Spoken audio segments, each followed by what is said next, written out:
Welcome in. It is Backstretch Banter on Sirius XM NASCAR Radio with RFK Racing. We are into the playoffs, week number 2.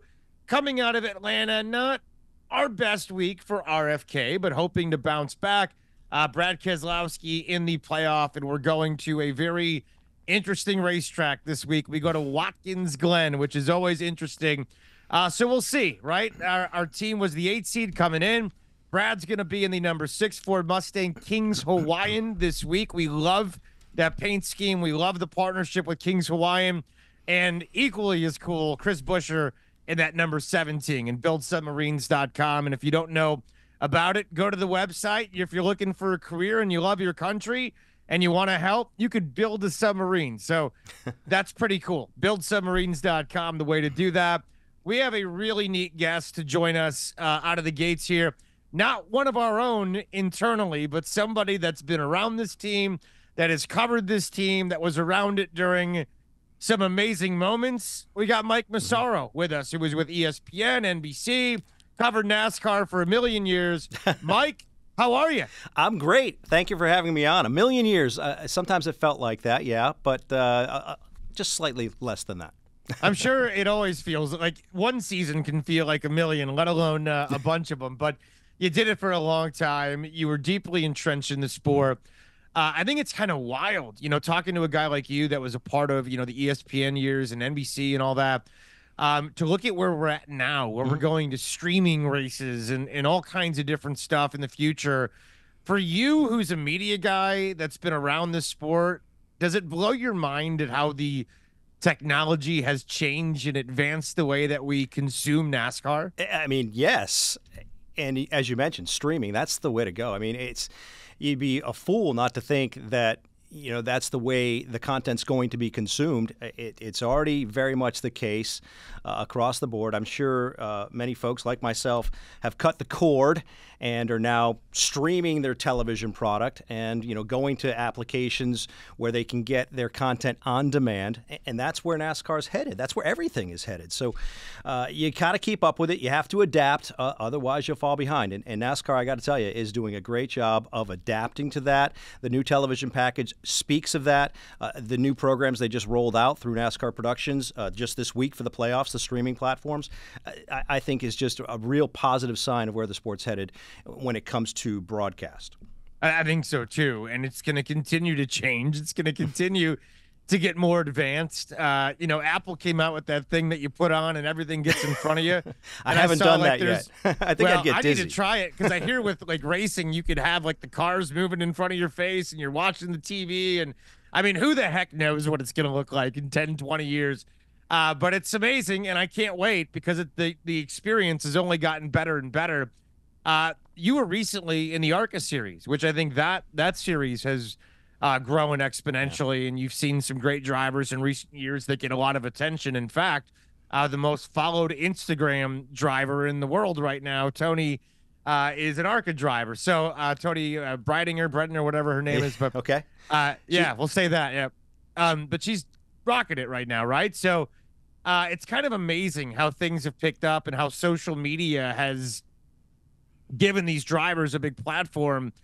What's that like for you to observe as a guy that's been in it? Because I'm sure in the past they needed you to get the brand out there. They needed ESPN and NBC to talk about him. But, nowadays, I got to tell you, do it yourself. I'm a little envious of the way it is now, the way drivers are using social media. Now, granted, they used it when I was covering the sport. It wasn't that long ago, Chris. Sure. So social media was certainly around, and they were. But you using got in it in early 2000 when we didn't really have stuff like that, right? Right, but I was around when they banned using your phone in the car, and one of the RFK drivers, one of the co-owners now, had something to do with that rule being implemented, tweeting from the car during red flags and things like that.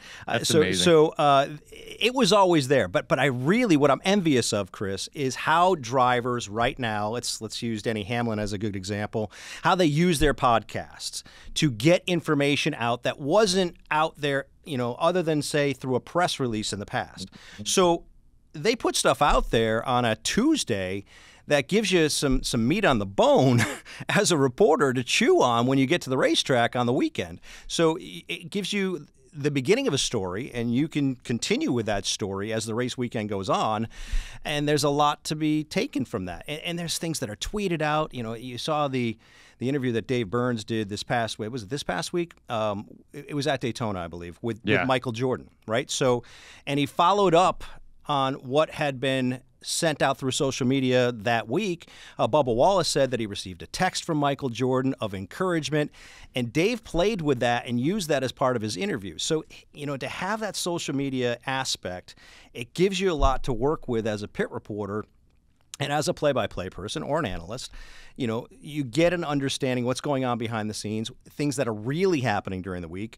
Now, granted, press releases are great, but it doesn't tell you all the information you're getting from these podcasts and these tweets and things. I shouldn't call them tweets. They're X whatever, right? X's or what I still don't call them tweets. Right. I don't know what we're supposed to call them nowadays, but it is amazing how they can shape the message and how drivers can kind of get out in front of things now, and they'll have their own broadcast, and you know, their fan base can access them directly and their opinion directly, and it's a whole different world that we're in the world of media. Mike Massaro, our guest, former NASCAR broadcaster. What are you up to these days? You were around the sport for a long time. Do you miss it? What's going on in your world? I miss it. Yeah, I mean, there's no question I miss it. I was around it, you know, in some form since the early 90s. I started at a racetrack in Connecticut as a public address announcer at Stafford Speedway. Is that Jackaroots? That is Jackaroots. In fact, nice. Jack was the one who took me under his wing initially, and I learned from him quite a bit how to be an announcer. He allowed me to be a volunteer public address announcer, which morphed into handling the public relations for the racetrack for a few years. That ultimately led to an opportunity with MRN Radio, which I had so much fun. I look back on those moments as being really the formative years of my career. That's where I met Alan Bestwick, who also became a mentor of mine. And Alan showed me a lot of things that I could do with my broadcasting. He also opened some doors for me, encouraged me to move to Charlotte. This was in 1999. So you hear about drivers sleeping on other drivers' couches while they're looking for jobs. I know the Kevin Harvick sleeping on Ron Hornaday's couch is always a big story. I think Jimmy Johnson too, on Ron Hornaday's couch. Well, I slept on Alan Bestwick's guest room bed. It was a nice bed, a nice room. So Alan put me up for a few days back in 1999 as I explored opportunities in Charlotte. That turned into a television opportunity with a show called Inside NASCAR, which was on TNN. Oh, yeah. And that eventually, TNN. Yeah, I do too. I mean, we worked with such great people then. Oh, yeah. Stephanie Durner was one of the hosts, was Steve Wade and Ned Jarrett. Randy Pemberton was my co-reporter. So great times back then. That eventually led to a job with ESPN, where I spent 14 years, from 2001 to 2014, and then ultimately going to NBC Sports. And I left there in 2016. But, man, I had so much fun during those years. So when you ask me if I miss it, I mean, it's undeniable. Of course I miss it. Yeah, of course. It's such great memories, great experiences. I'm not completely shutting the door, Chris. You know, I would certainly entertain a return if there was any opportunity to do something either on air or even behind the scenes, if that were to present itself. Well, good, because there's a lot of people that listen to this channel that I'm sure could help you do that. And there's a lot of new opportunities out there. I mean, it's kind of wild what's going on. My friend Shannon Spake just started a new thing with my friend too. With NASCAR. Yeah, she's a wonderful, wonderful human being. She really is one of the salt of the earth people in the world, and I'm so glad that they gave her own show to be able to showcase her talents like that and bring NASCAR to everybody on social media. But there's the Amazon thing, so I'll be rooting for you if you want to get back in. This is an interesting time that we're in, certainly in racing, but you covered it in a whole nother era, going back to the early 2000s. You've seen it grow. You saw it, get to the next gen car. But go back when you first got into this business.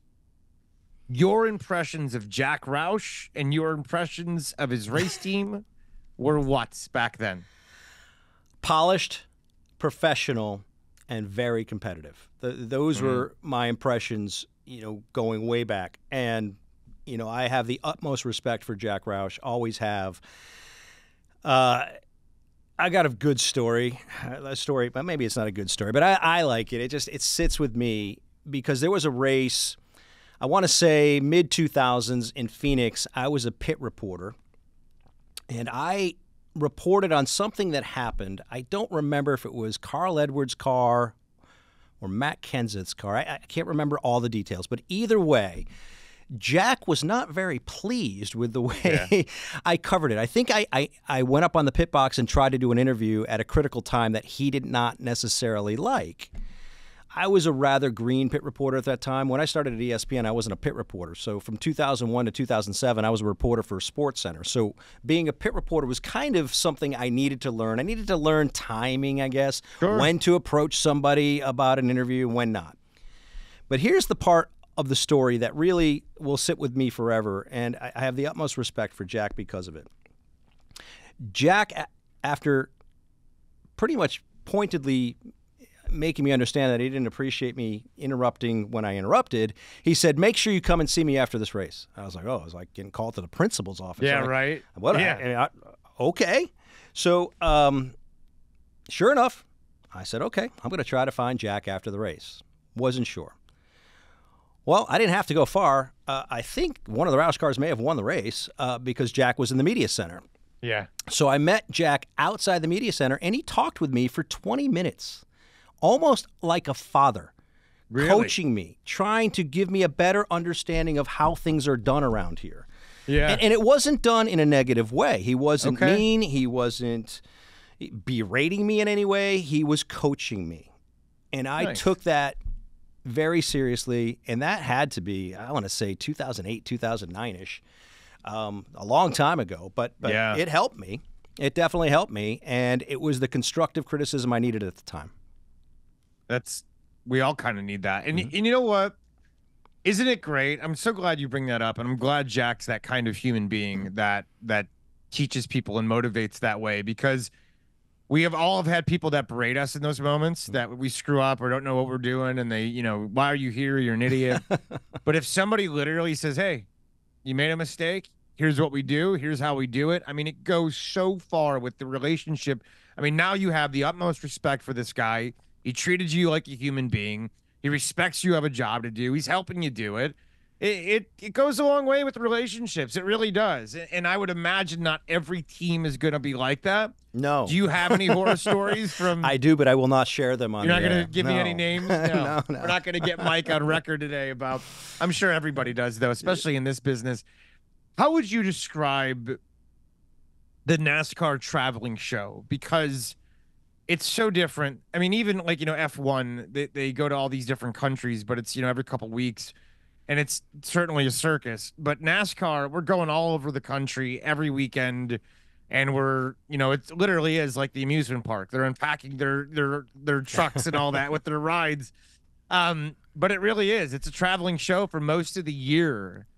What is that family experience like? Do you get really tight? I'm sure different than other sports with the drivers. Did you have any bonds with some of the Roush guys back in the day? Like, how does that work when you're around it every week in a different city? Well, I think you described it yourself. You said it's a family experience, right? And that's exactly how I looked at it. It was a family experience. You spend more time with these folks, whether it's the crew members, the drivers, the PR people, your own colleagues, than you do sometimes your own family, because you're on the road 4-5 days a week. Rain delay could be more, right? So that's from February through November, right? So you build bonds, and you have friction at times as well, like you would in a family, I think. But at the end of the day, these are people you build just incredible bonds with. Here I am, been out of the sport for a good 8 years or so, and I've had meetings and lunch and coffee and things like that with people that I haven't seen in quite some time. And they were more than welcome to me as I came back here to Charlotte for this week. That's the reason I'm here. Kevin Woods invited me. And, Kevin and I, like so many others, created a bond during those years. And it's something that I think everybody who's been in this sport for quite some time can say. I mean, they've built bonds with various people. I mean, they become some of their best friends. Now, you ask about drivers and relationships there. I guess my philosophy for a very long time, Chris, was that I didn't try to mix the friendship with the professional aspect of it. I wished I did a little bit more, to be honest, but I didn't want to cross that line too much. I will say this: after drivers, you had a job to do, right? And after drivers retired, and after I got out of it, I feel like that friendship aspect started to develop a little bit more. I think the lines of communication became different. There was no sense of driver-reporter. It was more just mutual respect for each other. I know that there's a number of drivers that I covered, during the peak of their career that, after they retired, we've become way more friendly. Ricky Craven, great example. Ricky, when he was driving, again, we didn't have a bad relationship. We had a pretty good relationship when he was driving, but I didn't want to cross that line. I don't think he did either. But after he retired and started working in television, he and I became, I think, pretty close over the years. He was an analyst on NASCAR Now on ESPN, and when we left the set, took our microphones off, we'd occasionally go out and, get dinner or a beer or whatever and, talk about life, not just racing, but about life, our kids, our family, things like that. And, I've noticed that those types of relationships have started to percolate a little bit after drivers retire, because I think at that point, they're a little bit more relaxed. I think. I don't think they're worried about me being a media member, and I think maybe during their career they might have been. And I'm not saying me necessarily, but just the media in general. Well, there's a paranoia, I think, right. Absolutely. So, and I get why. Yeah, I get why too. But I think once they are no longer driving full time, I think that changes. I think it does too, because you guys had a lot of the same life experiences. So you can go back and say, hey, remember this? And you know what I mean? Like as professional as it is, as much pressure as there is on these guys, even the pit guys. I mean, everybody there on a Sunday, you had the same experiences. You went to the same cities. You might not be driving the car, but you were there. You covered it. Certainly, I think in hindsight, you guys can really bond and be like, you know what, not enemies after all. We all just had a job to do in the same world, in the same sport. Right. Kind of cool. It really is. And I'm glad that you've had those relationships develop over time. Mike Massaro, our guest, former broadcaster in NASCAR, who, hey, would love to get back in. We got a lot of changes going on. I would. In the world. Yeah, it'd be cool. It'd be great to have you. I'll tell you what. This is a wild world that we're in, and it's kind of neat, I'm sure, for you to watch some of these guys now that are driver owners. You look at Denny, who's a driver owner, even though he's not driving for his own team. Brad is. Brad is a driver owner that's driving for his own team. You've been around Brad for a long time. Did you suspect he would eventually be on this side of it, even though he's still driving and owns his own race team? But what did you think of Brad Keselowski as a young whippersnapper making his way up the ranks? I thought he was ambitious, and in hindsight, I should have seen that he was more ambitious than I even anticipated. That he wanted to become an owner.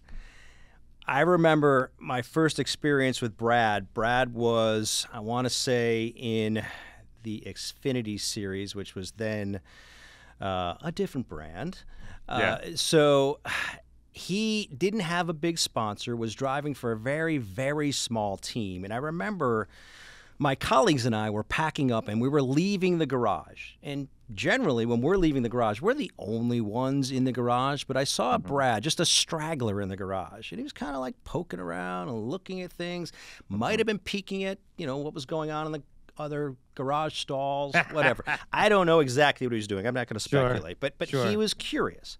So we joked with Brad as we walked to the gate because they were about to close the gate. I can't remember what racetrack it was, and we were just joking. And that was my first impression of Brad. Brad was a relative unknown at the time who still had the confidence about him that one day you're going to know who I am. Lo and behold, he's absolutely right. This is well before many people knew who Brad Keselowski was. Well, things did change for Brad. He got some better rides, sponsors with bigger teams, and step by step, Brad just climbed the ladder, eventually becoming a Cup champion. Yeah, and it to this day, I'm completely impressed by the way he went about it. He built his career step by step. And then when he ventured beyond racing, into other aspects of the industry, making parts with a CNC shop and what have you. Again, my eyes were wide open. Very impressed. This is not your average driver. No. This is a guy who wants to make an impact in whatever way he can. And he continues. And then when he bought into RFK, I wasn't sure what to expect, but I can't say I'm surprised to see that he was able to make a difference. And I think we all agree he has made a difference, right? A big one, yeah. So to see where he is now, and we see where the team is now, and compare where the team is now to where it was when he became part owner, how can you not be impressed? Not every driver can do that. There have been driver owners before. You've alluded to that. Not all have been successful. Some have. No. Not all have. And Brad has really taken a hands-on approach, and it has paid off. He's special. He really is. He is a really, really sharp. I want to say this once, Chris. There was one time, Yeah. I want to say maybe 10 years ago, he had put it out on social media that, he tinkered around with the idea of being a journalist. He wanted to be a journalist. I'm glad he didn't go that route. He chose the right. I'm glad he didn't go that route. He chose the right profession. Did, yes. Yes, and he's got a much better life because of it. I promise. I promise that.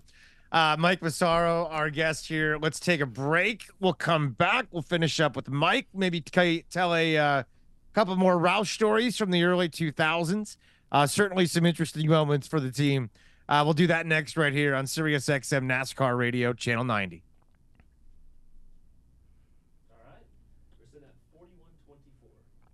All right. 6 more minutes or so. Oh, wow. Yeah. That just whizzed right by. Well, we could talk forever. Yeah, we could. I'll tell you what, dude. Like, Thomas, I was thinking this is actually my favorite show we've done all season because this Mike is great and Elijah I thought was really interesting. So help me out with Elijah. I don't know Elijah. I just met him what's Elijah's background? He's the social media manager. You tell him about the video that he did. Yeah, so he, I forget what year this was, I don't know, 2012, 13, 14, something like that. He did a video online of him graduating high school, and it was at his graduation ceremony. He's got on his cap and gown, and he's doing it as if it's a post-race. Champagne, spray, whole deal? Yeah, the whole 9 yards. Nice. And Chip Ganassi Racing picked it up, and they offered him a job, and he got into the sport that way. Isn't that wild? That is Yeah. cool. You got to do something. You got to set yourself apart, right? That's it. You got it. That's what I was saying earlier. You got to take chances, man. Yeah, that's great. Got to take chances. Yeah, it's pretty awesome. Mm-hmm. All right, 6 minutes. We can knock that out very easily. So let's rock and roll. All right, I'm ready when you are. All right, coming down here. 3, 2, and 1. We're back here. It is Backstretch Banter, Sirius XM NASCAR Radio with RFK Racing. We got a great guest today, Mike Massaro, who was in NASCAR broadcasting for quite a while and seems like he'd love to get back in, which would be great. Love hearing him talk about the sport. Love hearing the stories.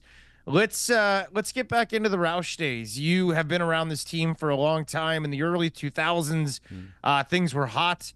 I know you had all those helipad experiences where you had to interview guys, which I'm sure. Yeah. You know what? Tell people about How did I know that was going to know. come up? How did I know? Tell us about the helipad, please. All right. For those folks who may be new to NASCAR, Yeah. when the then new television package was unveiled in 2001, ESPN, who I worked for, was on the outside looking in, if you will. And the way it was explained to me was that as part of the contract in 2001 Fox and NBC were granted exclusive rights to all magazine-style television shows. Well, I worked on a show called RPM Tonight, which was a racing television show considered a magazine-style show. So, as a reporter for RPM Tonight, I was not allowed to get any video or any interviews or any content inside the walls of the racetrack. Come on. However, I also worked for a Sports Center, which was not considered a magazine-style show. Yeah. So I was still credentialed through Sports Center. But my bosses at ESPN, and they were very smart. This was a great call by Barry Sachs, who was my boss at the time. He said, listen, we're not going to allow you just to get interviews inside for Sports Center because that's going to kill RPM Tonight. Like, you can't have interviews on Sports Center, not have them on RPM Tonight. And by the way, no driver is going to come out and do an interview with you if they think they've already done the interview inside. So the call was all interviews for ESPN, regardless of platform, would be done outside the perimeter of the racetrack. So what did we do, Chris? You know the story.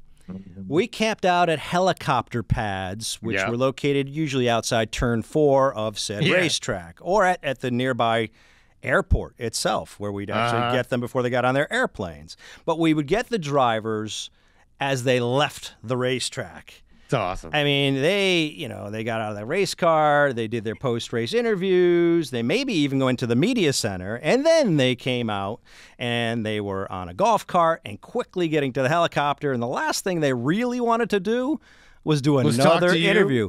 But there you were. Yet, I will say this. They probably loved the hustle. There were a few old-school drivers who were dedicated to it, who had a lot of respect for what ESPN did to build the sport back in the 80s. And never forgot that. And there were three that I can think of off the top of my head who were regulars and did not miss a week. One of them, actually, I should say, I'm thinking of four. Two of them were Roush drivers at the time. One was Mark Martin. Mark never missed an interview. I can't say he was always happy to do it, but he knew it was important. Depends on the race, He knew it was important, and he did it. And Jeff Burton, they were there. Dale Jarrett was another, and Rusty Wallace. So there's four, right? So those were the four that were like they would talk to you every time. I shouldn't leave Jeff Gordon out of that either, because Jeff Gordon was very good about it too. So those are the ones that I think of. But they were, if it weren't for them and their loyalty to, I mean, I know they weren't coming to talk to me, Chris. They were talking to the Mike flag, right? The Mike flag says ESPN. That's what they wanted to do. They wanted to talk to ESPN. They knew it was important for the sport. They knew it was important for their own brand. They were loyal to the network that helped build the sport back in the 80s. So they did the interviews. It was tricky sometimes getting the winner, because the winner would be inside the racetrack for hours and hours and hours. And sometimes they'd forget about us. Not very often, but we would use those credentials to go inside and make sure they knew we were waiting outside. It was not very often that we missed the winner, but we did occasionally. But that was our task from 2001 through 2003. And then RPM Tonight finally went off the air, and the barriers came down. So we were back inside the racetrack. That is the things we have to do to get the job done. I mean, that's one of those incredible stories. And I'm glad that it was our Roush guys, that, two of them that took the time every week, that understood how important this was. And certainly ESPN was huge in shaping NASCAR and getting the message out there. So it does not surprise me that we understood that. Quick little anecdote. Please. At the end of, I want to say it was year one, Barry Sachs, who I mentioned, was our producer. He had a great idea to thank all the PR members and the drivers, and it was to send them a gift for Christmas. And that gift was a T-shirt that had a cartoon caricature of a reporter, me, I guess, with a microphone chasing a helicopter on it. And on the back of the T-shirt, like it would be a concert T-shirt, if you will, it listed all the locations. Like I remember, I don't remember what they were all called, but a couple of them do stand out in my memory. One was the Diamond Hill Plywood Company, which was essentially the helipad outside of Darlington. They also have a little plywood company there. Yeah. And the other was the Snake Pit Helipad, which is in Phoenix. So Nice. it listed all these names of these helicopter pads on the back of the shirt as if it were an AC/DC T-shirt. That's too good. Yeah. And I wish somebody had one of those laying around. I bet you somebody listening does. So, it'd be great to see it. I know the PR people kept them. I'd love to see a picture of one of those. That's too good. Mike, pleasure, man. Thanks so much for hanging out today. We could talk literally all day, but we appreciate you. We appreciate the stories about Roush and NASCAR and years gone by, and certainly the sports in an exciting spot. But thanks a lot for coming to be a part of it today. We appreciate you. Thank you. It is 100% my pleasure. Thank you, Chris. Absolute pleasure of ours as well. That's Mike Massaro, NASCAR broadcaster. And hey, if you're listening, let's get this guy back in. He's ready to go. What's wrong with you guys? Let's make it happen. Love him. That was a blast. Let's go inside the team when we come back. Elijah Burke, social media manager for RFK, is going to join us next right here. It is Backstretch Banter with RFK Racing, Sirius XM NASCAR Radio. Welcome back. It is Sirius XM NASCAR Radio, Backstretch Banter with RFK Racing. We are talking now with a guy that I think every single week at the end of the show, Elijah Burke, is with us, who is the social media stud muffin of studs here at RFK. I don't know what his official title is. We'll go with social media manager. I think that's what's on his business card. But Elijah, it is great to see you. It's great to talk to you. And I know your job is unique and busy. How are you, man? I'm great, Chris. And thanks for having me on. I think the title was manager, but we're going to have to change the nameplate in the business card to Stud Muffin because I hadn't thought about that till now. I am going to send an email to Steve Newmark immediately and say this is what the way Elijah needs to be referenced from now on. But Eli's with us, Elijah Burke, social media manager for RFK. There's a lot I want to talk to you about because I think you have a really unique role within the company, and everything that we typically see from RFK, you got your hands on, because Facebook and Twitter, I guess X they call it now, and Instagram. I mean, I follow all those things, and so I'm very familiar with your work, and I would imagine a lot of people that are listening to the show are as well. Give me an idea, before we get into your background and how you got here and all that, for a social media manager in NASCAR, how much work goes into that throughout the week? How important is the job to make sure that the team gets its message out to the masses, to the fans?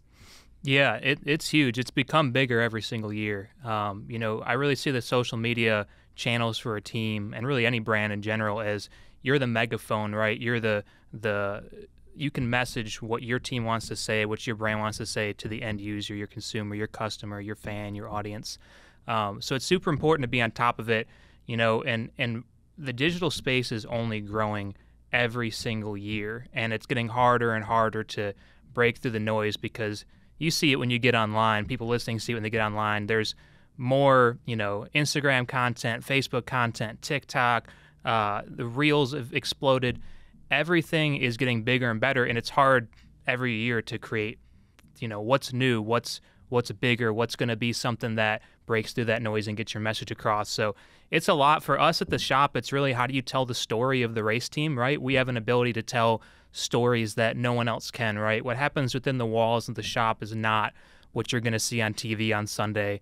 If we can tell a story about, some kind of job that one of our employees has in the shop and what goes into that, or maybe it's something that Brad and Chris are doing to prepare for a race weekend, our pit crew, what they do behind the scenes. I think that's what the value is. And really at the forefront, we talked about it in previous shows here, right? Our partners, our sponsors are really what keep this race team going, and they are what help everyone here continue to have a job and do all what we love. So we try to keep them at the top of mind of how can they get their branding and their message through that. So it's a lot of coming up with new stuff every day, and it's a huge mental lift versus a physical lift, but it's fun, man. Being in the creative department is cool because it's never the same thing every day. It can feel like it sometimes. You're like, wait a minute, this idea is totally different than what we had yesterday or the day before, so we're doing new stuff all the time. I'm thinking, as you're speaking in particular, of a recent post that went out. It was, I think, Saturday, or maybe it was, I think it was Saturday, when there was a little bit of rain and Matt McCall and the boys were standing in the garage, and I think you tweeted out something like they must be thinking about how many pretzel bites they're going to eat this weekend or something like that. The King's Hawaiian, and I thought that's a perfect example of how you utilize that moment, how you tie the sponsor in. Which, by the way, have an incredible product. I mean, those pretzel bites are Yes. are off the charts and very, very addictive. King's Hawaiian's a good sponsor to have because their product is really easy to sell because it's just fantastic. My wife's never can not have them in the house at all times stocked. Um, but you got to think about stuff like that. You have to kind of tie it into the event and all that. Is there anything you've noticed this year as we kind of go into this business of racing, which is the social media aspect of it? Is there anything you've noticed that gets traction, that you've noticed gets eyeballs, gets retweets? Is there anything that specifically that you just kind of know that if I do this, it's going to get some sort of traction? There's a lot of things. I'll say one thing that is tend to get more traction than not. Your content has to spark some kind of emotion or reaction out of your audience, right? If you can think of something that gets people to be happy, or it could be sad, or it could be funny and get a laugh out of them, that's what usually sparks people to want to reshare it or like it or tell their friends about it, for instance. That's the thing. So what gets you to that point, I think for us, what we've done a really good job of, and this is a sandbox that we get to play in, which is really fun, is that we have a more casual, fun brand. You know, where someone said it on Twitter a while ago. They said RFK Social is seriously unserious. And I thought that was the best way to describe it, because I'm like, we take what we do seriously, but we're not, you know, too rigid to be able to be flexible and take an opportunity or take a chance and say, hey, there's so many people who are tweeting like, you know, they're regurgitating PR type bot stuff where it's like, so-and-so finished here, at here, hashtag this. It's like, man, you see so much of that.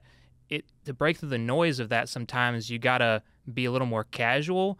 We try to, you know, message our points across in on X, for example, kind of like we're texting you, or we're watching the race with you, or we're reacting to the same things. Or I get on there and half the things I see are memes blowing up. I'm like, well, let's just make some more memes then. If we have the ability to, let's do it. You know, we find the line, and you know, you try to do what you can and push the limits in the creative side, but also feel like when that stuff blows up, it's like, well, hey, when we report our numbers back to our partners and internally, we look at it, we're like, man, this stuff's doing really well, and it has your branding in it, and maybe it has to do with your products as well and what you do. And that's something that, you know, creates value. But it's all about trying to spark that emotion, I feel. And that's what is always in my mind, is how do we grab that out of someone when they're consuming on the opposite side of the screen? It's interesting. It is. And a lot of, I think, when I tend to look the most at what you guys put out is during the race. You know, I'll be on my phone when the race is on and kind of scroll through it and see the reaction. And I think you made a really interesting point about how it feels like you're texting with the fan, because I feel that a lot of times you'll react as if I was reacting. Like you'll be pissed off about something that happened with Busher, or elated when, you know, Brad gets across the finish line and gets the checkered flag, just like we would. So I think that's kind of a unique way to connect with the audience in an authentic way, which is kind of cool. And most of the people that are going to be following you probably have an interest in RFK as it is. So I think it's very effective. This is a world now where I'm curious how much investment goes into what you do, how much priority goes into what you do, how much does Steve and everybody else focus on this? Because I got to believe that what you do, it might not be equally as important as what Brad and Chris do, but from a messaging standpoint and from a fan base standpoint, it's pretty damn up there. I mean, I think social media nowadays is about as important of a thing you have in a business. It's the way you connect with people, and everybody and their brothers on it. So that's the way they're going to, you know, become familiar and identify with your brand. What has that been like at RFK? It's a 2-car team, but what has the investment been like in the social media world? Yeah, the investment itself is huge nowadays. You know, I go back to when I was just following along before I even started this job, and I was still consuming things in the NASCAR world on social media, and you can tell people are just dipping their feet in the water of, hey, you know, we are on Twitter for the first time, or we tried a Facebook post and like we got to tweet updates from the track and just tell everyone what's going on every second.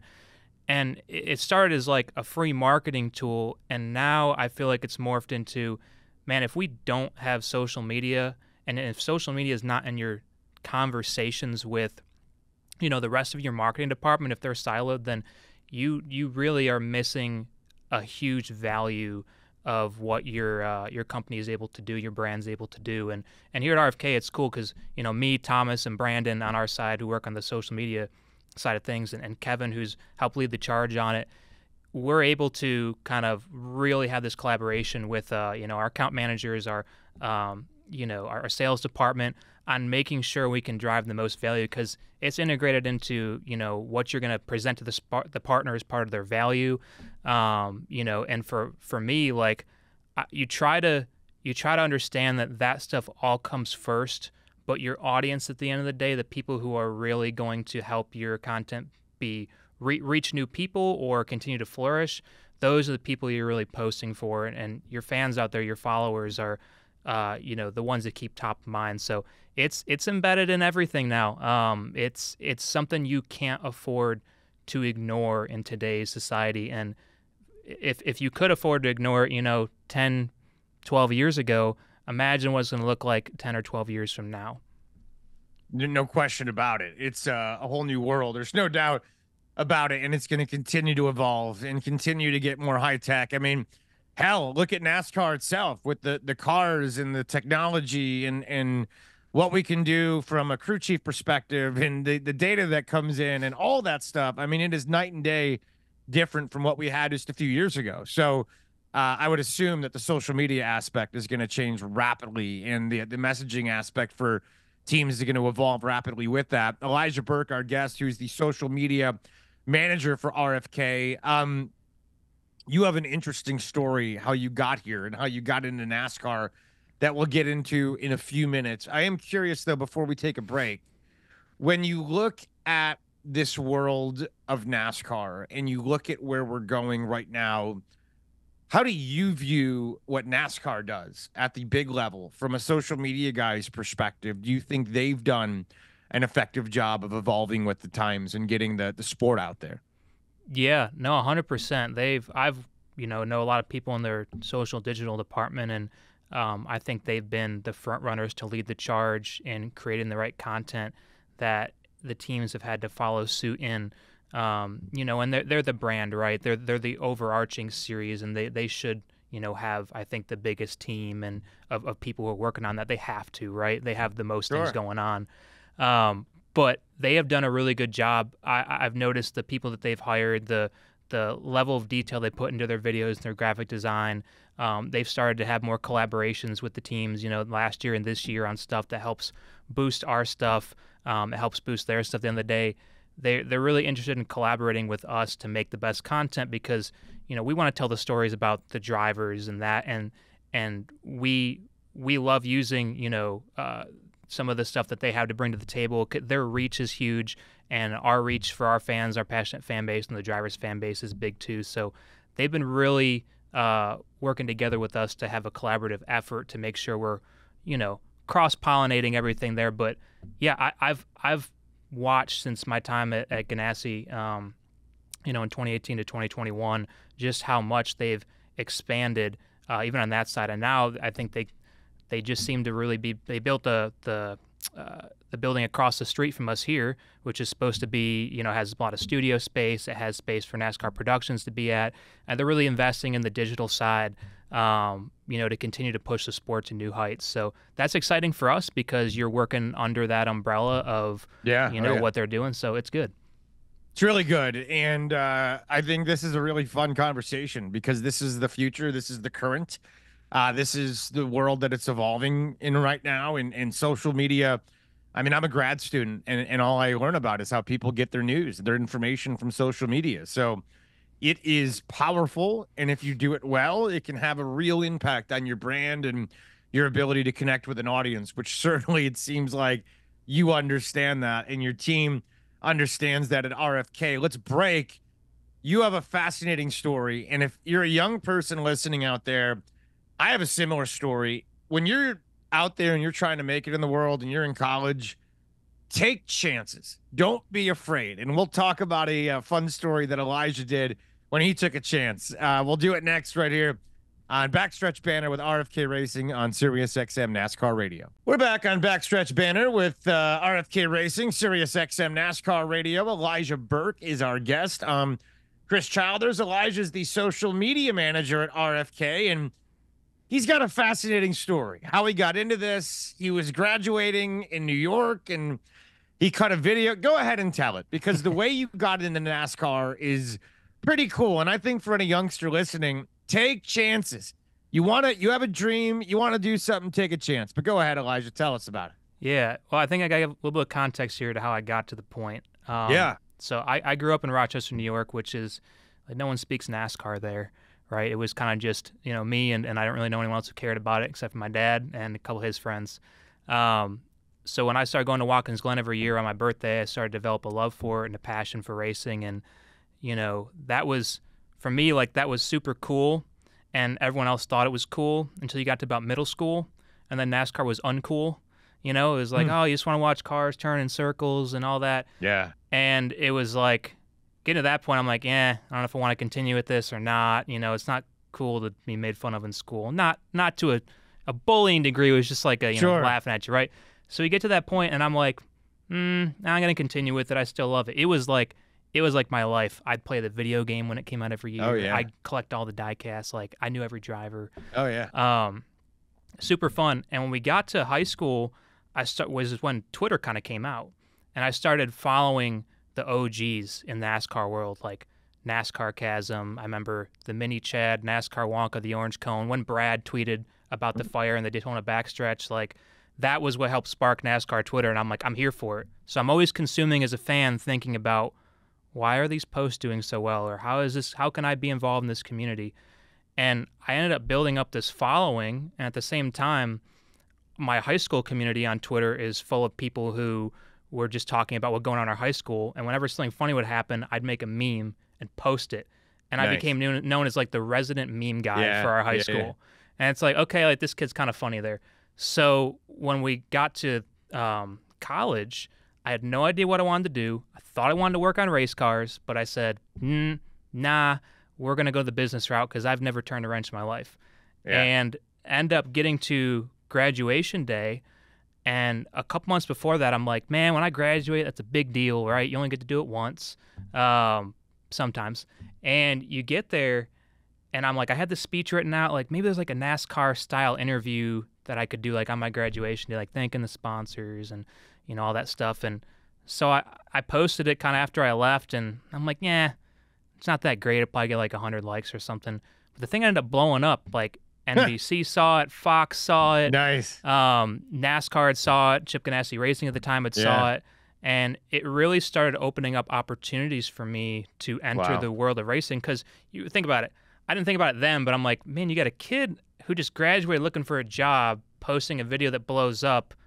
I'm like, maybe people are saying, hey, if we need someone, that's a guy who's literally looking for a job. I wasn't even thinking about that. I'm just like, oh, this is cool. It blew up. That's nice. And then I'm like, oh, this might parlay into a career. So that's the start of it. Fat dude, that's incredible. It really is. I love that. And you got noticed, and you got in the door, and see, that's, to me, you got a passion. You pursue it with everything you got, and you never know what's going to happen, man. Sometimes just weird things, you're not even thinking about it. And all of a sudden, you get a phone call or a text or a tweet or whatever, email saying, hey, we like that. And it's NBC or Ganassi or whatever it is. And really cool. Really is cool. So congrats on your success and taking a chance back in the day, man. That's pretty awesome. Thank you. Yeah, it's cool. It was getting to start over at Ganassi in 2018 was huge. I really started as a salesman and moved on to social media halfway through my tenure there. And, when they kind of sold off to Trackhouse, it was, I wanted to stay in the area and still work in NASCAR, and RFK opened up, and here we are, man. I owe a lot of thanks to Brad Zimmerman. He was the guy who kind of took a chance finding me, and Max Jones, who used to work here and worked there at the time. He was part of the interview process. I'll never forget sitting on Chip Ganassi's bus with him and Doug Ducart and John Olguin, and the word was that Max said, I like the kid, hire him.